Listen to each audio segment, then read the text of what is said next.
सभी सनातनियों को हमारी प्यार भरी राम राम। जय श्री राम सनातनियों, कैसे हैं आप सभी। आज की इस वीडियो के अंदर हम आपको ये बताने वाले हैं कि सूत जी ने ऋषियों को लाखों साल पहले ही बता दिया था कि कलयुग कैसा होगा। कलयुग के अंदर लोगों का आचरण कैसा होगा, स्त्रियां किस प्रकार से आचरण करेंगी, ब्राह्मण वर्ग किस प्रकार से आचरण करेगा, पुरुष महिलाएं किस तरह से व्यसनों के अंदर घिरे हुए होंगे। ये आज से लाखों साल पहले जो है वो सूत जी ने ऋषियों को बता दिया था कि ये सिम्टम्स होंगे जिसकी वजह से लगेगा कि कलयुग है, घोर कलयुग है।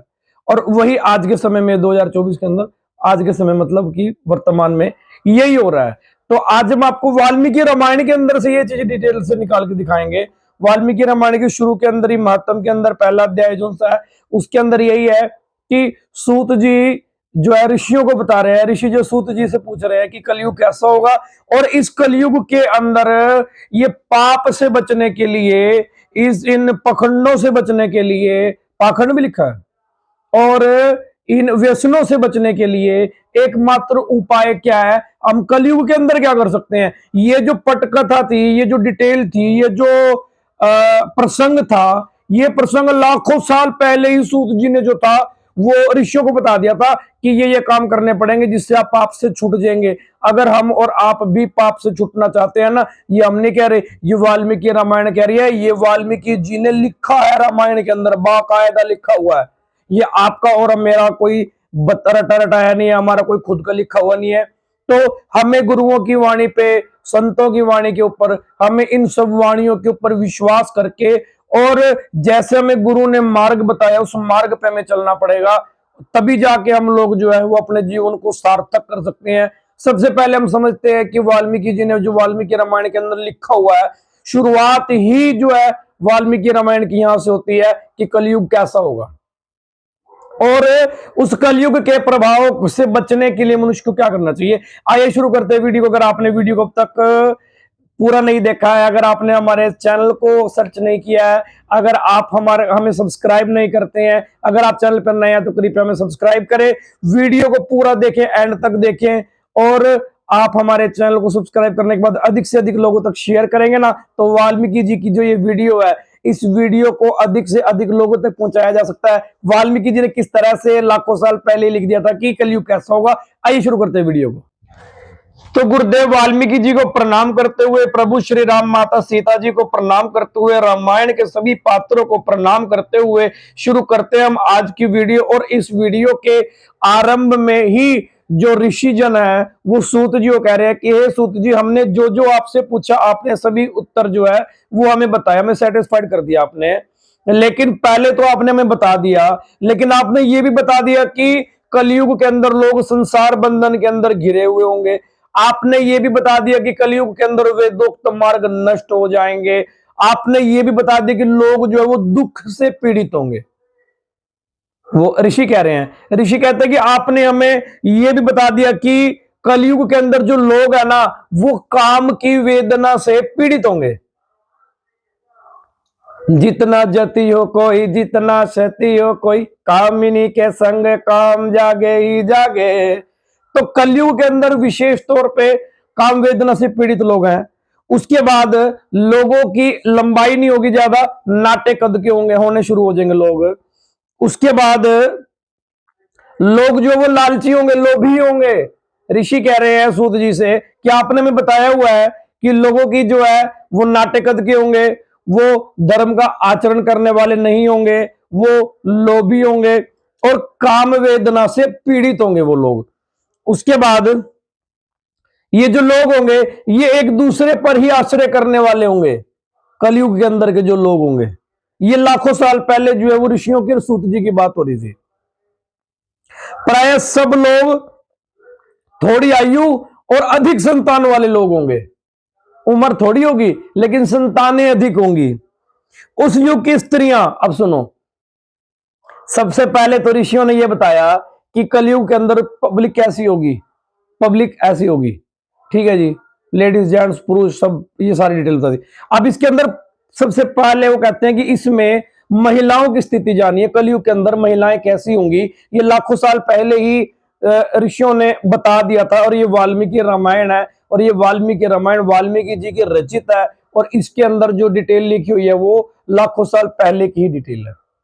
तो सबसे पहले महिलाओं की चर्चा सुनते हैं। कहते उस युग की स्त्रियां अपने ही शरीर के पोषण में तत्पर और वैश्याओं के समान आचरण में प्रवृत्त होंगी। वे अपने पति की आज्ञा का अनादर करके सदा दूसरों के घर आया जाया करेंगी। पति अगर कहेगा वहां नहीं जाना तो वहां जरूर जाना है। क्यों? क्योंकि मेरे आदमी ने कह दिया, पति देव ने कह दिया कि फलाने के घर नहीं जाना, या कहीं जाने से मना कर दिया। मना क्यों कर दिया? मेरा तो बराबर का अधिकार है, मेरा जो दिल करेगा मैं वो करूंगी। मैं सीता माता जैसी महिला थोड़ी ना हूं, मैं देवी थोड़ी ना हूं जो पति के कहने के ऊपर बगैर कुछ कहे, बगैर कुछ पूछे, बगैर कुछ सुने कि वनवास तो पति को मिला हुआ है और मैं भी साथ पति के चल दूंगी। मैं वैसी महिला नहीं हूं, मैं वैसी देवी नहीं हूं। मैं तो कैसी हूं, जब पति कहेगा वो तो काम करना ही नहीं। आजकल के टाइम कैसे ही तो है। आप हम अपने परिवारों में देख लो, 100% पत्नियां पति की बात मानने वाली है ही नहीं। यह बात तो लाखों साल पहले बता दी गई थी। और क्या बताया था? दुराचारी पुरुषों से मिलने की सदैव अभिलाषा करेंगी। जो व्यक्ति दुराचारी होंगे उनसे मिलने की इच्छा करेंगी महिलाएं, ऐसा लिखा हुआ है। और सुनो, उत्तम कुल की स्त्रियां भी पर पुरुषों के निकट अच्छी बातें करने वाली होंगी। जो बड़े घरों की महिलाएं हैं, जो बड़े कुल की मर्यादा है, जो बड़े कुल की लक्ष्मी है, वो क्या करेंगी? वो पर पुरुषों के, दूसरे पुरुषों के नजदीक जाएंगी और उनके आगे अच्छी बातें करेंगी। अच्छी के अंदर बहुत सारी बातें आती हैं। कठोर और असत्य बोलेंगी। एक तो ठोक के बोलेंगी, कठोर बोलेंगी, और दूसरा सच नहीं बोलेंगी, झूठ बोलेंगी, असत्य बोलेंगी, जो सत्य ना हो वो बोलेंगी। शरीर को शुद्ध और सुसंस्कृत बनाए रखने के लिए सद्गुणों से वंचित होंगी। जो शरीर हमारा, जिसके अंदर संस्कार होंगे, शरीर के अंदर अच्छे विचार होंगे, ऐसे विचारों से वंचित होंगी। उन महिलाओं के पास, कलयुग की उत्तम कुल की महिलाओं के पास भी वो विचार नहीं होंगे जिनसे शरीर का जो है वो पोषण हो सके, शरीर को सुसंस्कृत बनाया जा सके, शरीर के अंदर अच्छे विचार डाले जा सके। जब उत्तम कुल की महिलाओं के अंदर ये विचार नहीं है तो सामान्य परिवारों के अंदर क्या होगा, ये तो आप और हम सोच ही सकते हैं। कलयुग के अंदर अधिक स्त्रियां वाचाल होंगी, व्यर्थ की बातें करने वाली होंगी। लाखों साल पहले ऋषि बता रहे हैं, कलयुग के अंदर महिलाएं व्यर्थ की बातें करने वाली होंगी। मतलब ही नहीं कोई लिमिट की बात कर जाए, अनलिमिटेड बोलना है। भिक्षा से जीवन निर्वाह करने वाले भिक्षुक भी मित्र आदि के स्नेह बंधन में बंधे हुए होंगे, कि जिनका काम भिक्षा से अपना जीवन निर्वाह करना है और घर घर के अंदर ज्ञान बांटना जिनका काम होता है, उनके भी फ्रेंड बन जाएंगे, उनके भी दोस्त बन जाएंगे, और वो घर घर ना जाने की बजाय वो भी मोह के बंधन में बंध जाएंगे, और वो भी अपने जीवन के अंदर इन वासनाओं को घेर के और वो भी इसमें लिप्त हो जाएंगे। आगे सुनो। अब वो जो भिक्षुक है जिसके बारे में बताया जा रहा है कि पहले तो काम उनका घर घर के अंदर घूमना था, समाज के अंदर घूम के जो मिल जाए उससे अपना जीवन निर्वाह करो, साथ में लोगों का दरवाजा खड़काओ, दो ज्ञान की बातें जो अपने पास है वो उनको दो, जो उनके पास है उनसे लो। लेकिन अब कहते हैं कि वो जो संत हैं, वो जिनका जिनका डिपार्टमेंट था, उनके भी आगे शिष्य हो जाएंगे। वो घर घर नहीं जाएंगे, वे भोजन के लिए चिंतित होंगे। वो लोभवश अपने शिष्यों का संग्रह करेंगे, चेले रख लेंगे। जो भिक्षुक हैं वो उनके भी ग्रुप बन जाएंगे, उनके आगे शिष्य हो जाएंगे और शिष्यों के साथ चला करेंगे। महिलाएं, स्त्रियां दोनों हाथों से सिर खुजलाती हुई गृहपति का जानबूझकर उल्लंघन करेंगी। जो पति ने कह दिया वो काम तो करना ही नहीं, चाहे पति ने अच्छा कह दिया, माड़ा करना है पर करना है। क्यों? क्योंकि पति ने कह दिया, उल्लंघन तो करना है ना। उल्लंघन अगर पति ने अच्छी बात बोल दी तो वो तो अच्छी करनी ही नहीं। अब आती है ब्राह्मण वर्ग की बात। लाखों साल पहले ऋषि कह रहे हैं, कहते हैं कि जब ब्राह्मण पाखंडी लोगों के साथ रहकर पाखंड पूर्वक बातें करेंगे, तब जानना चाहिए कि कलयुग आ गया भाई। क्योंकि ब्राह्मण का तो कार्य ब्रह्म का कार्य, ब्राह्मण है ही क्या शब्द, ब्राह्मण ब्रह्म का कार्य करने वाला ब्राह्मण है। और जो ब्रह्म का कार्य नहीं करेगा वो ब्राह्मण कैसा, ब्राह्मण तो पाखंड पूर्वक बातें करेंगे कलयुग के अंदर, और लोग उनकी बातों में आ जाएंगे। तो ये जान लो कलयुग आ गया भैया। किस प्रकार की महिलाएं हैं, किस प्रकार के भिक्षुक हैं, किस प्रकार का ब्राह्मण वर्ग है, आप हम किस प्रकार का जीवन जी रहे हैं, लोभी हैं, काम वासना से पीड़ित है, हम एक दूसरे की बातें भी नहीं मानते, नाटकद के हैं, कम उम्र के हैं, अधिक संतान वाले हैं। तो ये सब किस चीज के लक्षण है, ये सब कलयुग के लक्षण है कि हम कलयुग के अंदर जी रहे हैं। मतलब सतयुग में, त्रेता में, द्वापर में ऐसा नहीं था, है ना। तो उसके बाद ऋषि कहते हैं कि धर्मात्माओं में श्रेष्ठ सूत जी देवादिदेव देवेश्वर जगत गुरु भगवान श्री रामचंद्र जी परमात्मा जिस प्रकार संतुष्ट हो, एक ऐसा कोई उपाय बताओ जिससे परमात्मा हमसे संतुष्ट हो जाए। और ये जो कलयुग के जितने भी कार्य कर रहे हैं, जो वासनाओं में पीड़ित है, या जीवन जिस प्रकार से भी मनुष्य जी रहा है, उस वासनाओं से पीड़ित होके उद्धार किस प्रकार होगा।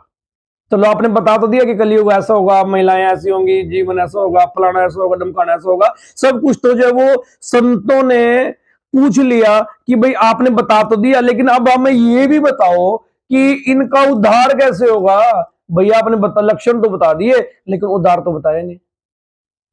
तो सूत जी कहते हैं कि हाँ मैं आपको उद्धार बताता हूं, बहुत बढ़िया उद्धार है। तो सूत जी ऋषियों से कहते हैं कि मैं आपको रामायण नामक महाकाव्य के बारे में बताता हूं, एक ऐसा महाकाव्य जिसको महात्मा नारद जी ने सनत कुमार जी को सुनाया था, और उस महाकाव्य को सुन के उसके अनुसार आचरण करके मनुष्य जो है वो पाप बंधन से मुक्त हो सकता है।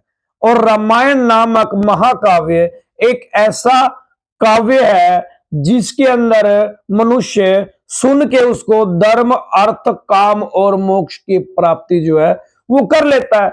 उसके अलावा अगर मनुष्य अपने जीवन का विकास करना चाहता है तो रामायण नामक महाकाव्य को सुन सकता है। उस लेकिन ये बात साथ में जोड़ देते हैं, वो कहते हैं कि जो मनुष्य पाप के बंधन में बंधा हुआ है, और जिस मनुष्य को रामायण सुनने के अंदर अंदर निम्न कोटि की बातें आ जाती हैं, जो आदमी कमियां निकालने लगता है, जो आदमी अलग अलग तरह की बातें करते हुए बीच में रामायण पाठ का छोड़ के चला जाता है, तो कहते हैं कि वो व्यक्ति पाप में बंधा हुआ है और वो मोक्ष नहीं चाहता। जिसे मोक्ष चाहिए वो रामायण पाठ को कंटिन्यू पढ़े, लगातार पढ़े, पढ़ता रहे, और उसे रिपीट पढ़ने के बाद जीवन के अंदर ऑटोमेटिक ही जो है वो परिवर्तन देखने को मिलेगा। अगर जीवन के अंदर परिवर्तन आएगा तो हमारा जीवन असत से सत की तरफ चला जाएगा, झूठ से सच की तरफ आ जाएगा, पाप से पुण्य की तरफ आ जाएगा, अधर्म से धर्म की तरफ आ जाएगा, अनीति से नीति की तरफ आ जाएगा, अन्याय से न्याय की तरफ आ जाएगा। क्योंकि रामायण पाठ पढ़ने के अंदर में पता लग जाए कि हम गलत कहां पर हैं और हमें क्या सही करना चाहिए। कर्म तो हमें स्वयं को करना है। लेकिन वो जब ऋषि पूछते हैं कि रामायण का पाठ करना कब चाहिए, कोई समय तो होगा। सूत जी ऋषियों को यह बताते हैं कि रामायण पाठ करने का विशेष समय कौन सा है। तो विशेष समय के अंदर वाल्मीकि रामायण के अंदर यह बताया गया है कि कार्तिक माघ और चैत्र मास की शुक्ल पक्षमी के 9 दिन, इस दिन अगर रामायण पाठ पढ़ा जाए तो अपने परिवारों के अंदर भी करवाया जाए तो विशेष फल की जो है वो प्राप्ति होती है। अगर रामायण पाठ को हम करवाएंगे, पढ़ेंगे, पढ़ाएंगे तो रेगुलर अपने परिवारों के अंदर पढ़ेंगे, एक अलग बात है। लेकिन विशेष महत्व इसका, विशेष परिवारों के अंदर जैसे हम पाठ कराते हैं, 9 दिन का रामायण के पाठ होते हैं, तो 9 दिन के जो पाठ कराने का परिवारों के अंदर प्राण पूजनीय पंडित जी को बुलाओ, घर के अंदर अपने ब्राह्मण को बिठाओ, विशेष आसन दो, परिवार के अंदर 2-4 जनों को बुलाओ कि 9 दिन का हमारे रामायण का पाठ हो रहा है। तो ऐसे संत कहते हैं कि अगर विशेष तौर पे पाठ करवाया जाएगा अपने परिवारों के अंदर, एक तो हमें आज के समय में हमें ऊष्मा मिलेगी परिवारों के अंदर की ये रामायण पाठ जो है वो क्या क्या सिखाता है मनुष्य को जीवन जीने के बारे में। हमारा जीवन जो सात्विक भी हो जाएगा, ऐसा ऐसा सब कुछ हो जाएगा। रामायण आदि काव्य है, ये स्वर्ग और मोक्ष को देने वाला है। अतः संपूर्ण धर्मों से रहित घोर कलयुग आने पर 9 दिनों में रामायण की अमृतमयी कथा को श्रवण करना चाहिए। जिस घर में प्रतिदिन डेली रामायण का पाठ होता है वह तीर्थ हो जाता है। वहां से दुष्टों के पापों का नाश हो जाता है। वहां से जो जिस परिवार के अंदर जितने भी लोग हैं ना, वो सारे सज्जन की श्रेणी में आते हैं, जो जो डेली रामायण की कथा करते हैं और सुनते हैं। संसार में श्री रामायण की कथा परम दुर्लभ है। जब करोड़ों जन्मों के पुण्यों का उदय होता है तभी प्राप्ति होती है। श्रेष्ठ ब्राह्मणों, कार्तिक माह और चैत्र के शुक्ल पक्ष में रामायण के श्रवण मात्र से सोदास भी शाप मुक्त हो गए थे। सोदास ने महर्षि गौतम के शाप से राक्षस शरीर प्राप्त किया। वे रामायण के प्रभाव से पुनः शाप से मुक्त हो गए। जो पुरुष श्री रामचंद्र जी की भक्ति का आश्रय लेकर प्रेम पूर्वक कथा करता है, बड़े बड़े पाप, बड़े बड़े अधर्म जो है वो उससे छूट जाता है। अगली वीडियो के अंदर आपको बताएंगे सोदास कौन थे, किस तरह से उन्हें शाप मिला और किस तरह से उन्होंने रामायण का पाठ करने के बाद, सुनने के बाद उनके राक्षस जो है वो जीव की प्राप्ति हो गई, और किस तरह पूरी डिटेल जो हम आपको अगली वीडियो के अंदर बताएंगे। आपको ये वीडियो कैसी लगी और ऋषियों ने किस तरह से भविष्यवाणी कर दी थी लाखों साल पहले कि कलयुग कैसा होगा, तो उस प्रभाव से बचने के लिए हमें क्या करना है, तो उसका भी उपाय लाखों साल पहले दे दिया गया कि रामायण का महाकाव्य जो है वो उसको पढ़ो, डेली अपने घर में पढ़ो, सभी पढ़ो, और पढ़ने के बाद 9 दिन की जो है वो कथा कराओ। तो ये जो पूरी डिटेल थी ये वाल्मीकि रामायण के अंदर से थी। बोलने में अगर कुछ कमी रहेगी वो हमारी अपनी है, तो माफ करना। आगे कुछ अच्छा, कुछ बढ़िया और शब्दों का उचित उच्चारण लेकर आपके पास पुनः उपस्थित होंगे। तब तक के लिए जय श्री राम। आपका समय शुभ हो। जय माता की, सच्चे दरबार की जय।